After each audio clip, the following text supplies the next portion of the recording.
ក្រោយពីរដ្ឋាភិបាលបានសម្រេចលុបចោលលោនេសាទឯកជនទាំង35នៅជុំវិញបឹងទន្លេសាបកាលពីពេលកន្លងទៅថ្មីនេះប្រជាសហគមន៍នេសាទនៅក្នុងឃុំកោះជីវាំងនៃស្រុកឯកភ្នំខេត្តបាត់ដំបងនេះបានសម្ដែងការអបអរសាទរចំពោះចំណាត់ការនេះប៉ុន្តែពួកគេខ្លះនិយាយថាបទល្មើសនេសាទនៅលើបឹងដ៏ធំមួយនេះហាក់មានសន្ទុះកើនឡើងលើសដើមមូលហេតុគឺដោយសារពួកគេអះអាងថាអាជ្ញាធរពាក់ព័ន្ធបានបើកដៃឲ្យជនល្មើសប្រើប្រាស់ឧបករណ៍នេសាទខុសច្បាប់ជាថ្នូរនឹងការទទួលបានប្រាក់សំណូកពីជនល្មើសទាំងនោះលោកម៉ៅពេញគឺជាអ្នកនេសាទម្នាក់នៅក្នុងភូមិព្រែកទាល់នៅឃុំកោះជីវាំងនេះមួយយកលុយទៅណោះថ្មិចកផ្ទៃចេញទៅយើងទៅរស់ទៅអានឹងវា 50% ម្នាក់ណានឹងអ្នកកាន់ច្បាប់ឯកភាពជាមួយអ្នកបត់ល្មើសវាត្រូវ 50% ម្នាក់នឹងរដ្ឋាភិបាលប្រកាសអត់ខុសទេអានឹងណាឲ្យលុយនោះវាត្រូវ 50% អាអ្នកដែលឲ្យគេប្រព្រឹត្តនឹងក៏ 50% រាល់ថ្ងៃនៅក្នុងភូមិខ្ញុំអញ្ចឹងលោកម៉ៅពេញក៏ជាប្រធានសហគមន៍នេសាទម្នាក់នៅទីនេះដែរលោកប្រាប់ឲ្យដឹងថាដោយសារតែមានការស៊ីសំណុកសោកប៉ាន់រវាងអាជ្ញាធរមានសមត្ថកិច្ចគ្រប់ប្រភេទនិងជនល្មើសនេះហើយទើបបទល្មើសនេសាទនៅតំបន់នេះមិនអាចគ្រប់គ្រងបានធ្វើមិនចេញទេប៉ះពេលណាដែលយើងចាំបាច់មានបទល្មើសយើងត្រូវការហៅសមត្ថកិច្ចចូលរួមបង្ក្រាបគេរវល់អានឹងគឺខ្ញុំនិយាយពិតហើយក៏ខ្ញុំបានរួនេសាទទៀតដែរអាណាស្អប់ខ្ញុំប៉ុណ្ណាស្អប់ទៅគេរវល់មិនបានទៅធ្វើទេ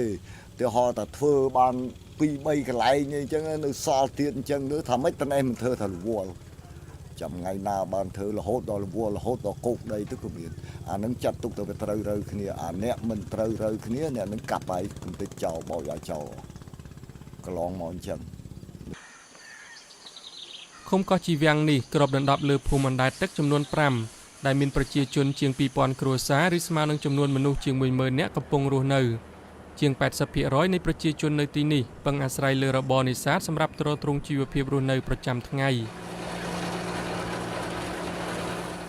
លោកប៊ុនពេងគឺជាមេឃុំកោះជីវាំងនេះលោកទទួលស្គាល់ថាអំពើស៊ីសំណុកសោកប៉ាន់របស់មន្ត្រីមានសមត្ថកិច្ចនិងជនល្មើសនេសាទពិតជាកំពុងកើតមាននៅទីនេះមែនលោកប៊ុនពេងអះអាងថាបញ្ហាដែលកំពុងកើតឡើងនេះគឺបណ្ដាលមកពីកង្វះរចនាសម្ព័ន្ធការងារនិងច្បាប់សម្រាប់អនុវត្តថាបានពាក្យគាត់នឹងថាគេថាជួនខិលខូចឬក៏ជាមន្ត្រីខិលខូចហ្នឹងវានៅមានបាននៅក្នុងភូមិរបស់ខ្ញុំនេះតែនៅក្នុងរយៈពេលក្រោយពីនេះទទួលនឹងឆ្នាំ2013នេះគឺដាច់ខាតខ្ញុំត្រូវតែ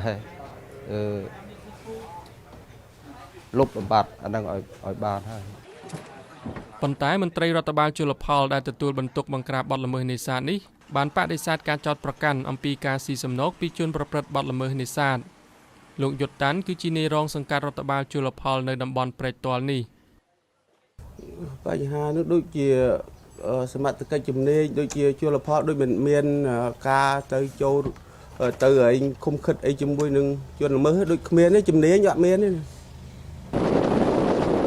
តែទោះជាយ៉ាងនេះក្តីនៅក្នុងការធ្វើដំណើរយកព័ត៌មានមួយតាមបណ្ដោយបឹងទន្លេសាបនេះ VOA ខ្មែរបានជួបប្រទះដោយផ្ទាល់នៅការនេសាទដោយប្រើប្រាស់ឧបករណ៍ខុសច្បាប់ដែលរដ្ឋបានហាមឃាត់ជាពិសេសនៅក្នុងរដូវបិទនេសាទនេះតែម្ដងបងចូលជាគាត់តិចចូលសួរគាត់តិច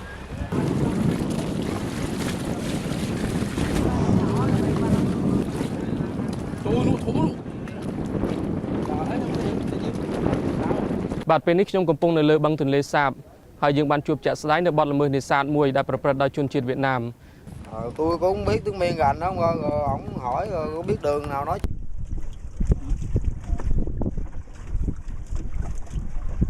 nè đây nơi mà ngay vậy ổn nè chết mai ấy ជនល្មើសទាំងនេះភាគច្រើនមិនចេះនិយាយភាសាខ្មែរទេពួកគេបានចាត់ប្រកាន់មន្ត្រីជលផលមូលដ្ឋានថាបានទទួលប្រាក់សំណូកពីពួកគេជាថ្នូរនឹងការអនុញ្ញាតឲ្យពួកគេមកនេសាទខុសច្បាប់ដោយប្រើប្រាស់អួនស្បៃល្អិតដែលមានប្រវែងរាប់រយម៉ែត្រនេះ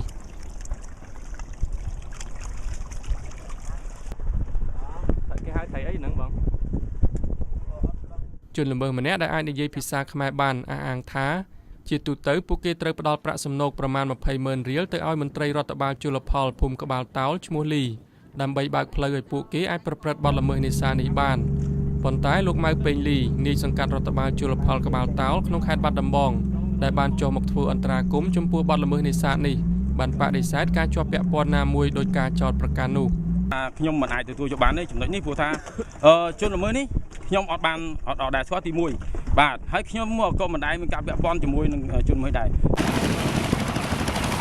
ទោះជាយ៉ាងណាក៏ដោយប្រជាសហគមន៍នេសាទនៅលើបឹងទន្លេសាបនេះទទូចឲ្យមានការអនុវត្តច្បាប់ឲ្យបានតឹងរ៉ឹងទៅលើទាំងអ្នកផ្ដាល់ទាំងអ្នកទទួលសំណូកដើម្បីលុបបំបាត់បទល្មើសនេសាទនៅតំបន់នេះលោកឡុងសូចែតគឺជាប្រធានសម្ព័ន្ធប្រជានេសាទកម្ពុជា បើយើងគិតថាបើការប្រព្រឹត្តនឹងទាំងអ្នកផ្ដាល់ឲ្យទាំងអ្នកយកសុំកលុំនឹងមិនបានទទួលទោសនោះទេអញ្ចឹងអ្នកដទៃទៀតក៏គេនឹងអនុវត្តនឹងគេធ្វើតាមនឹងផងដែរបាទ ប្រជាសហគមន៍នៅទីនេះប្រមានថាប្រសិនបើបទល្មើសនៅតែបន្តកើតមានដោយពេលបច្ចុប្បន្ននោះផលនេសាទនៅលើបឹងទន្លេសាបនេះនឹងបាត់បង់ជាមិនខានរាយការណ៍ពីខេត្តបាត់ដំបងខ្ញុំសាយមនី VOA